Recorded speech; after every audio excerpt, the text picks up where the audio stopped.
Hello friends, good evening everyone and you are watching English with Chanda. দেখো, আগের দিন আমরা ইন্টারোগেটিভ সেন্টেন্সের ইয়েস আর নো কোশ্চেন দিয়ে কীভাবে ভয়েস চেঞ্জ করতে হয় তা শিখেছিলাম। আজ আমরা ডব্লিউএস কোশ্চেন আর তার সাথে সাথে ক্যান, মে, শুড, উড এগুলো যদি কোনো সেন্টেন্সে থাকে তাহলে কীভাবে ভয়েস চেঞ্জ করতে হয় তা জেনে নেব। তো দেখো, ফার্স্টেই তোমাদের যে কথাটা বলার তার বেসিক রুলসগুলো তোমাদের প্রথমে শিখে নিতে হবে আগে, তাই তো? দেখো, প্রথম এক্সাম্পলটা আমি কী রেখেছি। তোমরা তো আগে জেনেছো যে ডব্লিউএস কোশ্চেন কোন কোনগুলো হয়: who, which, what, how, where, when, তাই তো? তো দেখো, প্রথমে হু দিয়ে একটা সেন্টেন্স আছে, ইন্টারোগেটিভ সেন্টেন্স। দেখো, who has done the work, কে কাজটি করেছে। এটার ভয়েস চেঞ্জ যখন আমি করছি, অর্থাৎ প্যাসিভে করছি, তখন আমার হচ্ছে by whom has the work been done. তাহলে একইভাবে আমি আগের দিন যেমন বলেছিলাম মাঝখানে দুটো সেন্টেন্স আছে, এখানেও কিন্তু দুটো সেন্টেন্স মাঝখানে আছে। এইবার তোমাকে সাবজেক্টটা একটা এনে নিতে হবে। মনে করো who has done the work, কে কাজটি করেছে, এটার আমি একটা অ্যান্সার করছি। মনে করো যে someone, Puja, Puja has done the work. ঠিক আছে, পূজা কাজটি করেছে। আমি এখানে ধরে নিয়েছি একটা নাম, ঠিক আছে? দেখো, এটার আমি যখন এই অ্যাসার্টিভ সেন্টেন্সটা যখন আমি প্যাসিভ ভয়েসে করব তখন কি হবে? এখানে দ্য ওয়ার্কটা তাহলে তো আমার অবজেক্ট, তাহলে কি হবে? দি ওয়ার্কটা এখানে সামনে চলে আসবে, অর্থাৎ সাবজেক্টটা বসে যাবে দ্য ওয়ার্ক হ্যাজ বিন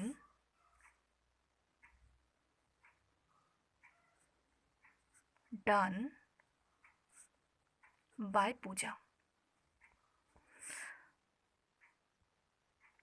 তো দেখো, the work has been done by Puja, তাহলে আমি যখন এটার প্যাসিভ ভয়েস করছি তখন কি হবে? এই যে বাই পূজা, এই বাই পূজার জায়গায় আমি এই বাই হুম কথাটা লিখে দেব। মানে পূজার জায়গায় বাই হুম চলে আসবে। আমি তো এখানে পূজা লিখতে পারি না, পূজা লেখা যাবে না এখানে, কারণ আমার তো বলে দেয়নি কোশ্চেনে কারো নাম টাম বা কিছু। তাহলে দেখো, এখানে বাই পূজার জায়গায় আমি বাই হুম লিখলাম, তারপর হ্যাজ বসে যাবে, তারপর দি ওয়ার্ক, অর্থাৎ এখানকার সাবজেক্টটা এখানে চলে আসবে। By whom has the work been done. দেখো, বাই পূজা, এই বাই পূজার জায়গায় আমি বাই হুম নেক্সট লাইনে বসিয়ে দেব। এখানে আমি তোমাদের একটা টিপস দিচ্ছি, সেটা হচ্ছে টিপস বা ট্রিক্স যেটাই বলো। হু, যখন হু থাকবে অ্যাক্টিভ ভয়েসে তখন আমার ওটা প্যাসিভ ভয়েসে করার সময় বাই হুম হয়ে যাবে, ঠিক আছে? আর অন্যান্য ডাব্লিউএস কোশ্চেনের ক্ষেত্রে কিন্তু যেটা আছে সেটাই থাকবে। একমাত্র হু যদি থাকে তাহলে বাই হুম হয়ে যাবে, আর যদি হুম থাকে অ্যাক্টিভ ভয়েসে তাহলে সেটা প্যাসিভ করার সময় হু হয়ে যাবে। এটা ভালো করে মাথায় ঢুকিয়ে রাখো। আর বাকি যে কোনো ডাব্লিউএস ওয়ার্ডের কোশ্চেন প্যাসিভ ভয়েস যদি করতে বলে তাহলে সেই ডাব্লিউএস কোশ্চেনের ওয়ার্ড দিয়েই সেটা শুরু হবে। ওকে, তাহলে এখানে কি হলো? বাই হুম আসলো, আমি আগেই বলেছি যে হু থাকলে প্যাসিভ ভয়েসে করার সময় বাই হুম হয়ে যাবে। তারপর কি আসবে? হেল্পিং ভার্ব হ্যাজ আসবে, তারপরে যেটা আছে সেটাই বসে যাবে। By whom has the work been ডান।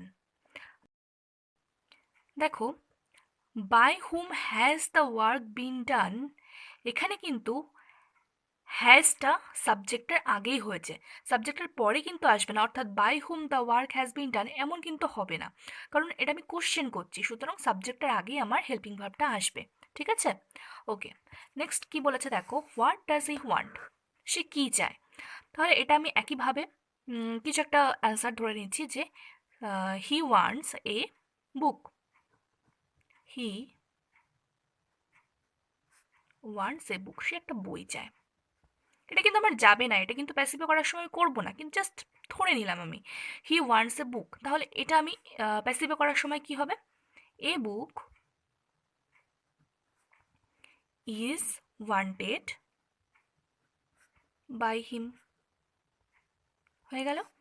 এইবার দেখো, এখান থেকে কিন্তু আমি প্যাসিভটা খুব সহজে করে ফেলবো। দেখো, এ বুকের জায়গায় ওয়ার্ডটা চলে আসবে আর বাকি যা আছে সেটাই বসে যাবে, এবং অবশ্যই লাস্টে ইন্টারোগেটিভ সাইন দিতে কেউ ভুলবে না।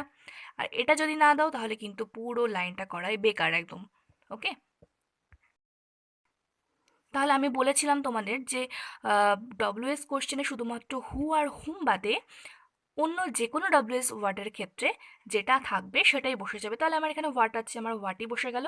তারপরে ইজ ওয়ান্টেড বাই হিম যেটা আছে সেটাই বসে গেল। ওকে, নেক্সট দেখো, দেখো কি আছে, হুম ডিড শি সি, সে কাকে দেখেছিল। হুম, তাহলে এটা প্যাসিভ করলে কি হচ্ছে, হু ওয়াজ সিন বাই হার। আমি আগেই বলেছি হুম থাকলে হু হয়ে যাবে, আর হু থাকলে বাই হুম দিয়ে প্যাসিভ ভয়েস করার সময় সেন্টেন্স স্টার্ট হবে। তো আমার এখানে হুম আছে তাই আমার হু দিয়ে সেন্টেন্স স্টার্ট হয়েছে। তারপর কি আছে, হুর পরে এটা যেহেতু পাস্ট টেন্স আছে তো আমার এখানে ওয়াজ হয়ে গেল। হু ওয়াজ সি, কারণ মেন ভার্বের third form seen, by her, who was seen by her. এখানে এই সীতা, সী তো আমার সাবজেক্ট হিসেবে আছে, তো আমার এখানে অবজেক্টে বাই হার হিসেবে বসে গেল। ওকে, নেক্সট দেখো, why did he punish you, সে কেন তোমাকে শাস্তি দিয়েছিল। তাহলে এটা প্যাসিভে করলে কি হচ্ছে, why were you punished by him, কেন তোমাকে তার দ্বারা শাস্তি দেওয়া হয়েছিল। ঠিক আছে, তাহলে এখানে কি হলো, হু আর হুম বাদে আমার এখানে ডব্লিউএইচ ওয়ার্ড রয়েছে, তাহলে আমার নিশ্চয়ই এটা ওয়াই দিয়েই শুরু হবে। তাহলে কি হলো, why did he punish you, why why বসে গেল। তারপর এখানে অয়ার বসলো, কারণ এখানে ইউটা এখানে অবজেক্ট ছিল, অবজেক্টটা সাবজেক্টে চলে আসলো, আর আমরা জানি ইউ এর পরে সবসময় অয়ার বসে। তো আমার এখানে অয়ার হয়ে গেল, ওয়াই অয়ার ইউ পানিশড, ভার্বের থার্ড ফর্ম পানিশড, মেন ভার্বের third form punished by him, এই সাবজেক্টটা এখানে বাই হিম অবজেক্ট হিসেবে বসে গেল। ওকে, নেক্সট দেখো, how did you open the door, তুমি কিভাবে দরজাটা খুলেছিলে। এটা অ্যাক্টিভ ভয়েস, প্যাসিভে করার সময় আমি কী করবো, হাউ আছে তো আমার হাউ দিয়ে শুরু হবে। How was the door opened by you, কিভাবে দরজাটা তোমার দ্বারা খোলা হয়েছিল, তাই না। তাহলে দেখো, হাউ এর পরে ওয়াজ আসলো, পাস্ট টেন্স আছে, ওয়াজ আসলো, আর কারণ দি ডোর এখানে আমার সিঙ্গুলার, থার্ড পার্সন সিঙ্গুলার, সেই জন্য আমার এখানে ওয়াজ হলো। How was the door opened, অর্থাৎ ভার্বের থার্ড ফর্ম, মেন ভার্বের third form opened by you. The door আমার এখানে অবজেক্ট ছিল, আমার এখানে সাবজেক্টে চলে আসলো দ্য ডোর, তারপর ইউটা আমার এখানে অবজেক্ট হিসেবে ছিল, সরি সাবজেক্ট হিসেবে ছিল, সেটা আমার এখানে বাই ইউ করে অবজেক্ট হয়ে গেল। ওকে, নেক্সট দেখো, which sari has she selected, কোন শাড়িটা সে পছন্দ করেছে। একইভাবে আমার এখানে হুইচ আছে, হুইচ দিয়ে শুরু হবে। Which sari has been selected by her, কোন শাড়িটা তার দ্বারা পছন্দ করা হয়েছে। তো which sari has been selected by her, দেখো, দেখো এখানে কোনটা, এখানে বলো তো এই সেন্টেন্সটার মধ্যে কোনটা আমার সাবজেক্ট আছে। Which sari has she selected, কোন শাড়িটা সে পছন্দ করেছে, কে পছন্দ করেছে, শি, তাহলে এটা কিন্তু আমার সাবজেক্ট, এটা পরে আছে বলে কিন্তু, আর এটা কিন্তু আমার অবজেক্ট শাড়ি, তাই না, কি পছন্দ করেছে শাড়ি, এটা আগে আছে এটা পরে আছে বলে কিন্তু গুলিয়ে ফেলো না। দেখো, তাহলে এটা অবজেক্ট, তাহলে আমার এটা সাবজেক্ট হিসেবে বসবে, আর এটা সাবজেক্ট তাই আমার অবজেক্ট হিসেবে বসবে। তাহলে আমি কি লিখবো, which sari has been selected, has বিনের পরে ভার্বের থার্ড ফর্ম আসে সিলেক্টেড বাই হার, কারণ এটা সেটা এখানে সাবজেক্ট ছিল, সেটা আমার বাই হার অবজেক্ট হিসেবে বসে গেল। ওকে, বোঝা গেল। আচ্ছা, নেক্সট দেখো, আমি তোমাদের জন্য can, may, should, would, must এইগুলো দিয়ে কিছু সেন্টেন্সের এক্সাম্পল রেখেছি। সবকটার থেকে আমি একটা একটা করে উদাহরণ নেওয়ার চেষ্টা করেছি যাতে তোমাদের বুঝতে কোনো অসুবিধা না হয়। ঠিক আছে, দেখো, ক্যান আই সি ইট, এটা অ্যাক্টিভে আছে, আমি প্যাসিভে করার সময় কি হবে, can it be seen by me, তাই তো। আর একটা জিনিস ভালো করে শুনে নাও যে can, may, should, would, must এইগুলো যখন আমার অ্যাক্টিভে থাকবে, প্যাসিভে করার সময় ঠিক ডব্লিউএস কোশ্চেনের ওগুলোর মতো কিন্তু এইগুলো দিয়েই শুরু হবে, অন্য কোনো কিছু দিয়ে শুরু হবে না। ওকে, ক্যান থাকলে ক্যান দিয়ে শুরু হবে, মে থাকলে মে দিয়ে শুরু হবে, শুড থাকলে শুড, উড থাকলে উড, এইভাবে শুরু হবে। ওকে, তাহলে এখানে ক্যান আই সি ইট আছে, তাহলে এটা আমি প্যাসিভে করার সময় ক্যান দিয়ে শুরু হবে। আর ক্যান আই সি ইট, এখানে আমার অবজেক্ট কোনটা ছিল, ইট ছিল, তাই আমার এখানে সাবজেক্টে চলে এসেছে। আর আমরা জানি can, may, should, would, must এগুলোর পরে সবসময় একটা বি ভার্ব বসে, তাই তো। অল টাইম কিন্তু বি ভার্ব বসবে, এটা কিন্তু মাথায় রাখবে। তাহলে ক্যান ইট, তারপর একটা বি ভার্ব আসবে, ক্যান ইট বি সিন, এবং বি ভার্বের পরে ভার্বের থার্ড ফর্ম বসে, তাই না? Can it be seen by me, আইটা এখানে সাবজেক্ট হিসেবে ছিল, সেটা আমার অবজেক্ট হিসেবে বসে গেল। Okay, can it be seen by me.